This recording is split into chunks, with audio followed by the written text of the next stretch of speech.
ವಡೆ ತೊಗೋತೀನಿ, ಅದನ್ನು ನ್ಯೂಸ್ ಪೇಪರ್ಲಿ ಹಿಂಗೆ, ಅದನ್ನು ಪ್ರಿಂಟ್ ಆಗಿರೋ news paper, daily news paper ಬರುತ್ತಲ್ಲ, ಅದ್ರಲ್ಲಿ ಹಿಂಗೆ ಪ್ರೆಸ್ ಮಾಡಿಬಿಟ್ಟು ಆ ಕಾರ್ಬನ್ನು ಇದಕ್ಕೆ ತಳ್ಳಿಬಿಟ್ಟು ಈ ಎಣ್ಣೆ ಅದಕ್ಕೆ ತೆಗೆದುಬಿಟ್ಟು ನಾನು ತುಂಬ ಲೈಟ್ ಫುಡ್ ತಿಂತಾಯಿದ್ದೀನಿ. ಈ ಥರದ ಕಾನ್ಸೆಪ್ಟ್ ಇರಬಾರ್ದಾ ಸರ್? ಹೆಲ್ತ್ ಕಾನ್ಷಿಯಸ್ ಇರಬಾರ್ದಾ ಜನ?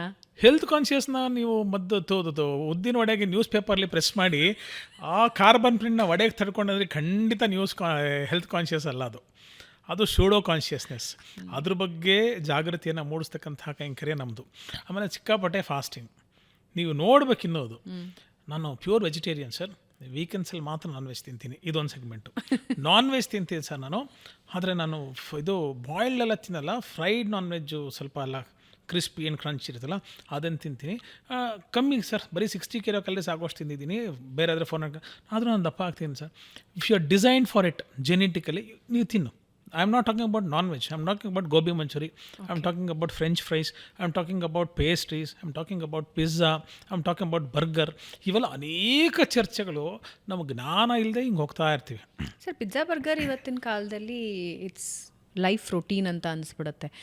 ಹಸುವಾಯ್ತಾ 30 ನಿಮಿಷದಲ್ಲಿ ಸಿಗುತ್ತೆ. ಇವಾಗಂತೂ 25 minutes 15 minutes ಇದೇ ವಾಹಿನಿಯಲ್ಲಿ ರಾಗಿ ಮುದ್ದೆ ವರ್ಸಸ್ ಪೇಸ್ಟ್ರಿ ಪಿಜ್ಜಾ ಅಂತ ಒಂದು ಕಾರ್ಯಕ್ರಮ ಮಾಡಿದ್ದೀನಿ, ನಿಮ್ಗೆ ನೆನಪಿರ್ಬೋದು ಅಂತ ನಾನು ಅನ್ಕೊಳ್ತೇನೆ. ಯಾವತ್ತು ನೋಡಿ 4 ಸೆಕೆಂಡ್ ನಾಲ್ಗೆ ರುಚಿಗೆ 40 ವರ್ಷ ಜೀವನ ಆಡಾಡಕ್ಕೆ ನಾನು ಸಿದ್ಧಿನಿದ್ದೀನ ಅಂತ ರೆಡಿ ಮಾಡ್ಕೋಬೇಕು. ಇವತ್ತು ನೀವು ಪಿಜ್ಜಾ ಬರ್ಗರ್ ಬಗ್ಗೆ ಉಲ್ಲೇಖ ಮಾಡ್ತಿದ್ದೀರಿ. ಬೆಂಗಳೂರು ಬಜ್ ಅಂತ ನಾವು ಬೋರ್ಡ್ ಹಾಕ್ಕೊಂಡಿದ್ದೀವಿ ಪಕ್ಕದಲ್ಲಿ. ಬೆಂಗಳೂರಲ್ಲಿ 20 ವರ್ಷದ ಕೆಳಗೆ ಡಯಾಬಿಟೀಸ್ನ ಸ್ಟ್ಯಾಟಿಸ್ಟಿಕ್ಸ್ ತೊಗೊಳ್ಳಿ ಎಷ್ಟಿತ್ತು. ಇವತ್ತು ಚೇಂಜ್ ಲೈಫ್ ಸ್ಟೈಲು, ಮಾನಸಿಕ ಒತ್ತಡ, ಪುಟ್ಟ ಮಕ್ಕಳು. ಸರ್ ಇವಾಗ diabetes percentage Bharat is going to be number 1 in the world, ಅನುಮಾನವೇ ಬೇಡ. 2-3 ಒಂದಕ್ಕೆ ಅತಿ ಶೀಘ್ರ ನಾವು ಒಂದೇ ಹಂತಕ್ಕೆ ಮುಟ್ತದೆ, ಎಕನಾಮಿ ಮುಟ್ತದೆ, ಖುಷಿ ಪಡಬೇಕು. ಡಯಾಬಿಟಿಸ್ ಲೆವೆಲ್ಸಲ್ಲಿ ಕೂಡ ನಾವು ವರ್ಲ್ಡ್ ನಂಬರ್ 1 ಅಂದರೆ ತುಂಬ ಅವಮಾನಕರ ಸಂಗತಿ ನಮಗೆ. ಹಾಗಾಗಿ 3 ಫ್ಯಾಕ್ಟರ್ ಸರ್ ಪಟ್ ಅಂತ ಹೇಳೋದಾದರೆ ಡಯಾಬಿಟೀಸ್ ಜಾಸ್ತಿ ಆಗೋದಕ್ಕೆ 100 ಹೇಳ್ಬೋದು.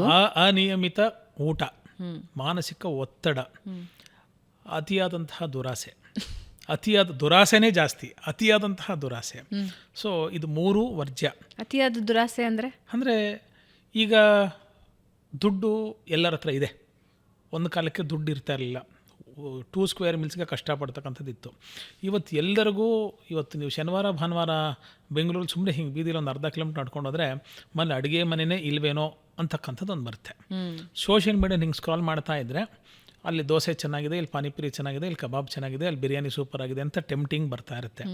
ಸೊ 4 ಸೆಕೆಂಡ್ ನಾಲ್ಗೆ ರುಚಿಗೆ 40 ವರ್ಷದ ಜೀವನನ ಅಡ ಇಟ್ಬಿಟ್ಟು ಬರುವಂಥ ಎಲ್ಲ ಪ್ರಾಬ್ಲಮ್ಸ್ನ ವೆಲ್ಕಮ್ ಮಾಡಿಬಿಟ್ಟು ಆಮೇಲೆ ಡಾಕ್ಟ್ರ್ ಹತ್ರ ಹೋಗ್ಬಿಟ್ಟು, ಇಲ್ಲ ನಂಗೆ ಮ್ಯಾಜಿಕಲ್ ರೆಮಿಡೀಸ್ ಕೊಡಿ, ನನಗೆ ಶುಗರ್ 600 ಆಗಿಬಿಟ್ಟಿದೆ, ಅಲೋಪತಿಗೆ ಹೋದರೆ ಇನ್ಸುಲಿನ್ ಕೊಟ್ಬಿಡ್ತಾರೆ, ನೀವೇನೋ ಕಷಾಯ ಕೊಡಂಗೆ ಕೊಡಿ, ನಾಳೆ ಬೆಳಗ್ಗೆ 126 ಆಗುತ್ತಾ ಅಂತ. ಉದಾಹರಣೆಗೆ ಏನಂದರೆ, ವರ್ಷ ಪೂರ್ತಿ ಪುಸ್ತಕ ಮುಟ್ಟಿದೆ, ಪ್ರಿಪ್ರೇಟ್ರಿ ಎಕ್ಸಾಮಲ್ಲಿ ಫೇಲು ಅಂತ ಗೊತ್ತಾದ ಮೇಲೆ ಒಳ್ಳೆ ಟ್ಯೂಷನ್ನು ಜಾಸ್ತಿ ದುಡ್ಡು ತೊಗೊಂಬಿಟ್ಟು ಒಳ್ಳೆ ಪುಸ್ತಕ ತಂದು ಇಟ್ಕೊಂಬಿಟ್ಟೆ, ಆದರೆ ಎಕ್ಸಾಮಲ್ಲಿ ಫಸ್ಟ್ ರ್ಯಾಂಕ್ ಬರ್ತೀನಂದರೆ ಕಷ್ಟ ಸಾಧ್ಯ. ಅಸಾಧ್ಯ ಅಂತ ಹೇಳಲ್ಲ, ಕಷ್ಟ ಸಾಧ್ಯ. ಜೀವನದ ಗೆಲ್ಲೋದು ಹಾಗೆ. ಸೊ ನಾಲ್ಗೆ ಬಗ್ಗೆ ಸಂಪೂರ್ಣ ಹತೋಟಿ, ಮಾತಾಡುವ ದೃಷ್ಟಿಕೋನದಲ್ಲಿ, ಒಳಗೆ ಆಹಾರವನ್ನು ತಗೊಳ್ತಕ್ಕಂಥ ದೃಷ್ಟಿಕೋನದಲ್ಲಿ ಸಿಕ್ಕಾಪಟ್ಟೆ ನಿಯಂತ್ರಣ ಇಟ್ಕೊಂಡಾಗ ಮಾತ್ರ ಮನಸ್ಸು ಶರೀರ ಸಿಂಕ್ ಆಗುತ್ತೆ. ಚಾಪಲ್ಯನ್ ಕಂಟ್ರೋಲ್ ಮಾಡೋದಾದ್ರೆ ಹೆಂಗೆ ಸರ್? ಇವಾಗ ಯಾಕೆಂದರೆ ಅದೊಂದು ದೊಡ್ಡ ಬಿಸ್ನೆಸ್ ಸರ್. ಇವತ್ತು ಬಿಸ್ನೆಸ್ ಮಾರ್ಕೆಟ್ ನಾವು ರೋಡಿಂದ ಆಚೆ ಕಾಲಿಟ್ವಿ, ಮನೆಯಿಂದ ಆಚೆ ಕಾಲಿಟ್ವಿ ಅಂದರೆ 10 ಅಂಗಡಿಗಳು, ಶುಗರ್ ತುಂಬಿರೋ ಎಲ್ಲಾನು ಸಿಗುತ್ತೆ ನಮಗೆ. ಶುಗರು, ಎಣ್ಣೆ, ಫ್ರೈಡು, ಅದ್ರ ಜೊತೆಗೆ ಅಡ್ವರ್ಟೈಸ್ಮೆಂಟ್ಗಳು, ಟಿವಿ ಓಪನ್ ಮಾಡಿದ್ರೆ ಆಡ್ಗಳು ಬರ್ತಾ ಇದೆ, ಪೇಪರು, ಸೋಷಿಯಲ್ ಮೀಡಿಯಾ ಯಾವ ತೆಗೆದ್ರೂ ಬೇರೆ ಈಟ್ರೀಸ್ ಬಗ್ಗೆ ಅಂತೂ ಇದೆ. ತಿನ್ನೋದು ತಪ್ಪಲ್ಲ madam. What is more important is ಏನನ್ನ, ಯಾವಾಗ, ಯಾಕೆ, ಎಷ್ಟು ಸೇವನೆ ಮಾಡ್ತೀವಿ ಅಂತ ಅರ್ಥ ಮಾಡ್ಕೋಬೇಕು. ಹೆಂಗಿರಬೇಕು ಆರೋಗ್ಯ ಆಹಾರ ಕ್ರಮ? ಸಿಕ್ಕಿದ್ದನ್ನು ಸಿಕ್ಕಲ್ಲಿ ಸಿಕ್ಕಾಪಟ್ಟೆ, ಸಿಕ್ಕದಷ್ಟು ತಿನ್ನೋದೇ ಸಿಕ್ನೆಸ್ಗೆ ಕಾರಣ. ಸೊ ಇದರಿಂದ ನಾವು ಫಸ್ಟು ದೂರ ಇರತಕ್ಕಂಥ ಒಂದು ಪ್ರಯತ್ನ ಮಾಡ್ಕೋಬೇಕು. ಯಥಾ ಬ್ರಹ್ಮಾಂಡ ತಥಾ ಪಿಂಡಾಂಡ ಅಂತ ಒಂದು ಮಾತು ಹೇಳ್ತೀವಿ. ಜಗತ್ತು ಹೇಗಿದೆ, ಶರೀರದ ಅವಯವಗಳು ಹಾಗೆ ಇದೆ. ನೀವು ಜಾಸ್ತಿ ಆಲೂಗಡ್ಡೆ ತಿಂದೆ, ಜಾಸ್ತಿ ಕುಂಬಳಕಾಯಿ ತಿಂದೆ ಅಂದರೆ ನೀವು ಎನರ್ಜಿ ಜಾಸ್ತಿ ಆಗ್ತಾ ಬರುತ್ತೆ. ನೀವೊಂದು ಸ್ಕ್ರೀನಲ್ಲಿ ಸ್ಪ್ಲಿಟ್ ಸ್ಕ್ರೀನ್ ಮಾಡ್ಕೊಂಬಿಟ್ಟು ಲ್ಯಾಪ್ಟಾಪಲ್ಲೋ ಅಥವಾ 2 ಮೊಬೈಲ್ ಇದ್ದರೆ, ಒಂದಲ್ಲಿ ಪ್ಯಾಂಕ್ರಿಯಾಸ್ ನೋಡಿ, ಒಂದಲ್ಲಿ ಹಾಗಲಕಾಯಿ ನೋಡಿ, ಒಂದು ಬೂದ್ಗುಂಬಳಕಾಯಿ ನೋಡಿ, ಒಂದರಲ್ಲಿ ವಾಲ್ನಟ್ ನೋಡಿ, ಒಂದರಲ್ಲಿ ಬ್ರೈನ್ ನೋಡಿ. ಸೊ ವಾಲ್ನಟ್ ತಿಂದರೆ ಬುದ್ಧಿ ಜಾಸ್ತಿ ಆಗುತ್ತೆ ಅಂದರೆ ಅದಕ್ಕೆ ಸಾಕಷ್ಟು ಸೈಂಟಿಫಿಕ್ ಪುರಾವೆಗಳು ಇವತ್ತಿದೆ. ಎಲ್ಲ ಆಹಾರ ಪದ್ಧತಿಗಳಿಗೂ ವಿರೋಧ, ನಿಷೇಧ ಅಂತ ಇಲ್ಲ. ಆಯುರ್ವೇದದ ಬಗ್ಗೆ ಅದೇ ಮಿಸ್ನಾಮರು ಅಥವಾ ಡಿಸ್ಕ್ಲೇಮರ್ ಏನು ಹೇಳಬೇಕು ಅಂದರೆ, ಪಥ್ಯ ಹೇಳಿಬಿಡ್ತಾರೆ, ಇಷ್ಟ ಇರತಕ್ಕಂಥ ಆಹಾರಕ್ಕೆ ಕಡಿವಾಣ ಹಾಕ್ಬಿಡ್ತಾರೆ. ಸರ್, ಆಯುರ್ವೇದ ಅಂದ ತಕ್ಷಣ, ಸಾರಿ ಟು ಇಂಟರಪ್ಟ್, ಆಯುರ್ವೇದ ಅಂದ ತಕ್ಷಣ ದೂರ ಓಡೋದಕ್ಕೆ ಇದೊಂದು main reason sir. That's not right. ಆ ಪಟ್ಟೆ ಪಥ್ಯ ಹೇಳ್ಬಿಡ್ತಾರೆ, ಆ ಯಾರಿಗೋಸ್ಕರ ಯಾರು ಹೇಳ್ತೀವಿ? ಮಾಡೋದಪ್ಪ. ಈಗ ನೀವು ಮಗು ಹುಟ್ಟುತ್ತೆ ಅಂತ ಇಟ್ಕೊಳ್ಳಿ ಹಾಸ್ಪಿಟ್ಲಲ್ಲಿ, ನಂದು ನಿಮ್ಮದು ಅಣ್ಣ ತಮ್ಮಂದ್ರದ್ದು ಅಕ್ಕ ತಂಗಿರದು ಮಗು ಹುಟ್ಟುತ್ತೆ. ಆ ಮಗು ಹುಟ್ಟಿತ್ತು ಅಂದ್ಬಿಟ್ಟು ನಾನು ಸ್ವತಂತ್ರ ಹಂಗೆ ಹಿಂಗೆ ಈ ಬಟ್ಟೆಲಿ ಹೋಗ್ಬಿಟ್ಟು ಮಗುನ ಮುಟ್ಬಿಡ್ತೀನಿ, ನನ್ನ ಮಗುದು ಒಂದು ಬಿಡ್ತಾರೆ ಡಾಕ್ಟ್ರು. ಕೈ ಕಾಲು ತೊಳ್ಕೊಂಬ, ಬೇರೆ ಬಟ್ಟೆ ಹಾಕೊಂಬ, ಸ್ಟರ್ಲೈಸ್ ಮಾಡ್ಕೋ, ಗ್ಲೌಸ್ ಹಾಕೋ, ಗೌನ್ ಹಾಕೋ, ಅದಕ್ಕೆ ಇರಬಾರ್ದು ಅಂತ. ಹಿಂದಿನ ಕಾಲದಲ್ಲಿ ಹೇಗಿತ್ತು?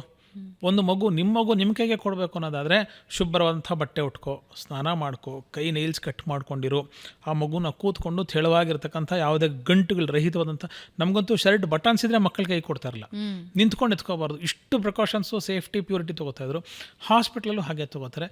ಇವತ್ತು ಆ ಪರಿಕಲ್ಪನೆ ನಮ್ಗೆ ಆಹಾರದಲ್ಲಿ ಇದೆಯಾ? ಬೀದಿಲಿ ಆಹಾರ ತಿಂತೀವಿ, ಎಷ್ಟು ಗ್ಯಾಸ್ಟ್ರೋಎಂಟೈಟಿಸು, ಎಷ್ಟು ವಿಧವಂಥ ಆಸಿಡಿಟಿ ಪ್ರಾಬ್ಲಮ್ಸು, ಸಿಂಪಲ್ ಪ್ರಾಬ್ಲಮ್ಸು, ದೊಡ್ಡದೆಲ್ಲ ಕ್ಯಾನ್ಸರ್, ಕಾರ್ಸಿನೋಜೆನಿಕ್ ಏಜೆಂಟ್ಸು, ಕೆಂಪಿಗೆ ರೆಡ್ ಆಕ್ಸೈಡ್ ಹಾಕ್ತಕ್ಕಂಥದ್ದು, ಸ್ಟಿಂಗ್ ಆಪ್ರೇಷನ್ಸಲ್ಲಿ ನೀವು ನೋಡಿದ್ದೀರಾ, ನಾವು ನೋಡ್ತಾನೆ ಇದ್ದೀವಿ ಮಾಧ್ಯಮದಲ್ಲಿ.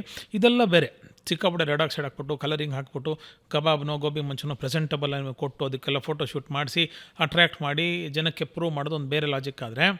ಆದರೆ ಹಿಂದೆ ಇರತಕ್ಕಂಥ ಆಘಾತಕಾರಿ, ಅನುಮಾನಕಾರಿ ಅಂಶಗಳನ್ನು ನೀವು ಕೆದಕಿ ಹೆಕ್ಕಿ ತೆಗೆದು ನೋಡದೆ ವಿವೇಚನ ರಹಿತವಾದಂಥ ಆಹಾರ ಸೇವನೆ ಮಾಡಿದ್ರೆ ಸಮಸ್ಯೆ ನಮಗೆ ಬರ್ದು ಇನ್ನು ಯಾರಿಗೆ ಬಂದದ್ದು. ಹಾಗಾಗಿ ಒಂದು 20-25 ವರ್ಷಗಳ ಕೆಳಗೆ ಹೋದರೆ ಒಂದು ಲೇಡಿ ಕರ್ಜನ್ನು, ಬೌರಿಂಗ್ ಹಾಸ್ಪಿಟ್ಲು, ಒಂದು ವಿಕ್ಟೋರಿಯಾ ಹಾಸ್ಪಿಟ್ಲು, ಒಂದು KC ಜನರಲ್ ಹಾಸ್ಪಿಟ್ಲು, ಅದಾದಮೇಲೆ ಪುಟ್ ನರ್ಸಿಂಗ್ ಹೋಮ್ ಅಲ್ಲಿ 40-50 ಬೆಡ್ ಇರತಕ್ಕಂಥದ್ದು. ಇವತ್ತಿನ ಪರಿಸ್ಥಿತಿ ನೋಡಿ, ಎಷ್ಟು ನರ್ಸಿಂಗ್ ಹೋಮ್ಗಳು, ಎಷ್ಟು ಕಾರ್ಪೊರೇಟ್ ಹಾಸ್ಪಿಟಲ್ಸು ಬರ್ತಾಯಿದೆ. ಇಡೀ ಕರ್ನಾಟಕಕ್ಕೆ, ಇಡೀ ಬೆಂಗಳೂರಿಗೆ ಒಂದು ಕಿದ್ವಾಯಿ ಆಸ್ಪತ್ರೆ ಇತ್ತು. ಇವತ್ತು ಎಷ್ಟು ಆಂಕಾಲಜಿ ಸೆಂಟರ್ಸ್ ಆಗಿದೆ. ಅದಾಗಿರೋ ತಪ್ಪ? ಖಂಡಿತ ಅಲ್ಲ. ಅವ್ರಿಗೆ ಇದು ಪೊಟೆನ್ಷಿಯಲ್ ಏರಿಯಾ ಅಂತ ಅರ್ಥ ಆಗಿದೆ ಅಂದರೆ ನಾವೆಷ್ಟು ಬದುಕಿನಲ್ಲಿ ಆರೋಗ್ಯದ ದೃಷ್ಟಿಕೋನದಲ್ಲಿ ದಾರಿ ತಪ್ಪಿದ್ದೀವಿ. ಹಾಗಾಗಿ ದೇ ಆರ್ ಕಾಶಿಯಸ್. ಬನ್ರಪ್ಪ, ನಾಳೆ ನಿಂಗೆ ಕ್ಯಾನ್ಸರ್ ಬರುತ್ತೆ, ಬಾ, ರೆಡಿಯಾಗಿದೆ ಹಾಸ್ಪಿಟ್ಲು ಅಂತ ತೆಗಿತಾರೆ ಒಂದು ಸಂಸ್ಥೆ ಅಂದರೆ, ಅದಕ್ಕೆ ನಾವು ದಾಖಲೀಕರಣ ಮಾಡ್ಕೊಳ್ಳೋಕ್ಕೆ ನಮ್ಮ ಮಾನಸಿಕ ಸಿದ್ಧತೆ ಬದ್ಧತೆಗಳಿಗೆ ನಾವು ರೆಡಿಯಾಗಿದ್ದೀವ? ಹೋದ್ಮೇಲೆ ಫೈನಾನ್ಷಿಯಲ್ ಸ್ಟೇಟಸ್ ಏನು? ಒಂದೊತ್ತಿಂದವನು ಯೋಗಿ, 2 ಹೊತ್ತಿಂದವನು ಭೋಗಿ, 3 ಹೊತ್ತಿಂದವನು ಹೊತ್ಕೊಂಡೋಗಿ ಅಂತ ಹೇಳ್ತಾ ಇದ್ವಿ. ಇವತ್ತಿಗೆ ಬರೀ 3 ಹೊತ್ತಿಗಾದ್ಲೂ ನಾವು ನಿಲ್ಲಿಸ್ತಾ ಇದ್ದೀವ. 8 ಗಂಟೆಗೆ ಒಂದು ತಿಂಡಿ, 11 ಗಂಟೆಗೆ ಒಂದು brunch, something between lunch and breakfast brunch. 1 ಗಂಟೆಗೆ ಇಲ್ಲ ಲಂಚ್ ಟೈಮು ಡಬ್ಬ ಬಂದುಬಿಟ್ಟಿದೆ, ಅಥವಾ ಕೊಲೀಗಲ್ಲಿ ಇದಕ್ಕೆ ಹೋಗ್ತಿದ್ದಾರೆ ಪ್ಯಾಂಟ್ರಿಗೋ ಅಥವಾ ಕೆಫೆಟೇರಿಯೋ, ನಾನು ಹೋಗಬೇಕು. 4 ಗಂಟೆಗೆ ಸುಮ್ಮನೆ ಹಾಗೆ ಬೇಜಾರು ಒಂದು ಕಾಫಿ, ಅದ್ರ ಜೊತೆಗೆ ಒಂದು ಸ್ಯಾಂಡ್ವಿಚು, ಅದಕ್ಕೊಂಚೂರು ಬರ್ಗರು. 7 ಗಂಟೆಗೆ ಪಾನಿಪುರಿ ಒಂದು ಬೇಜಾರು ಮಾಡ್ಕೊಂಡ್ಬಿಡ್ತಾನೆ, ಹಾಗಾಗ್ತಿದ್ದೆ. 10 ಗಂಟೆಗೆ ಮನೇಲಿ ಬೈತಾರೆ, ಮಡ್ದಿನೋ ತಾಯಿನೋ ಮಾಡಿ ಇಟ್ಬಿಟ್ಟಿದ್ದಾರೆ, ತಿನ್ನಬೇಕು. 10-11 ಗಂಟೆವರೆಗೂ ಟಿ ವಿ ನೋಡ್ತಾ ಇರ್ತೀವಿ. ಸರ್ಕೇರಿಯನ್ ರಿಸಮ್ ಚೇಂಜ್ ಆಗಿಬಿಟ್ಟಿದೆ. ಯಾವುದೋ ದೇಶಕ್ಕೆ ಎದ್ದೇಳೋ ಟೈಮಿಗೆ ನಾನು ಕೆಲಸ ಮಾಡ್ತೀನಿ, ಸೂರ್ಯ ಎಲ್ಲೋ ಹುಡ್ತಾನೆ, ನಾನು ಆ ದೇಶದ ಟೈಮಿಗೆ ಕೆಲಸ ಮಾಡಬೇಕು. ಜಗತ್ತೆದ್ದಾಗ ನಾ ಮಲ್ಕೋತೀನಿ, ನಾ ಮಲಗಿದಾಗ ಜಗತ್ತೆದ್ದಿರುತ್ತೆ. ಈ ಡಿಸ್ಪೆರಿಟಿ ಇದ್ದಾಗ ನಾಳಿನ ಸಮಸ್ಯೆ ನಿಮ್ಗೆ ಇವತ್ತು ಬರ್ತಾರೋದು ನಿಜ. ಇದನ್ನೆಲ್ಲ ಕರೆಕ್ಟ್ ಮಾಡ್ಕೋಬೇಕು ಅಂದಾಗ ಮೆಡಿಸನ್ ಮಾತ್ರ ಆಯುರ್ವೇದದಿಂದ ಅಲ್ಲ, ಜೀವನ ಶೈಲಿ, ಲೈಫ್ ಸ್ಟೈಲ್, ಡಯೆಟ್ಟು, ಮೈಂಡ್ಸೆಟ್ಟು ಈಗ ಎಷ್ಟೋ ಜನ ಹಿರಿಯರು ನೋಡಿ ಇವತ್ತಿಗೂ ಮಾಡ್ತಾರೆ. ಎಷ್ಟೋ ಜನ ಈ ತುಂಬ ಯಂಗ್ ಹೆಣ್ಣುಮಕ್ಕಳನ್ನ ನೋಡಿದ್ದೀನಿ, 30-25 ವರ್ಷಕ್ಕೆ ದೇವರ ಹೆಸರಲ್ಲೋ, ದಿಂಡ್ರ ಹೆಸರಲ್ಲೋ, ಅವ್ರ ಹೆಸರಲ್ಲೋ ಉಪವಾಸ ಮಾಡ್ತೀನಿ ಅಂತ. ಇವತ್ತು ಲೇಟೆಂಟ್ ಫಾಸ್ಟಿಂಗು, ಇಂಟರ್ಮಿಟೆಂಟ್ ಫಾಸ್ಟಿಂಗು ನೀವು ಡಿಸಿಷನ್ ತೊಗೊಂಡ್ರೆ ಅದನ್ನು ಮಾಡೋಕ್ಕಾಗ್ತಾ ಇಲ್ವಾ? 100-120 kg ಇರೋರು 60-65 kgಗೆ 6 ತಿಂಗಳಲ್ಲಿ 7 ತಿಂಗಳಲ್ಲಿ ತುಂಬ ಹಠಕ್ಕೆ ಬಿದ್ದು ಸಕಾರಾತ್ಮಕವಾಗಿ ವೆಯ್ಟ್ನ ರಿಡ್ಯೂಸ್ ಮಾಡೋದು ನಾವು ನೋಡ್ತಾ ಇಲ್ವಾ? ಕೆಲವೊಂದು ಸೆಗ್ಮೆಂಟ್ ಆಗದೇನೆ ಇರೋದನ್ನು ನಾವು ನೋಡ್ತಾ ಇಲ್ವಾ? 100 ಇದ್ದೆ, ಉತ್ತರೋತ್ತರ ಅಭಿವೃದ್ಧಿ, ಈ ವರ್ಷ 110 ಆದೆ, ಮುಂದಿನ ವರ್ಷ 120 ಆದೆ, ಹಿಂಗೆ ಇಟ್ಕೊಂಡು ಆ 2 ಸೆಗ್ಮೆಂಟು ನಾವು ನೋಡ್ತಾ ಇದ್ದೀವಿ. ಸೊ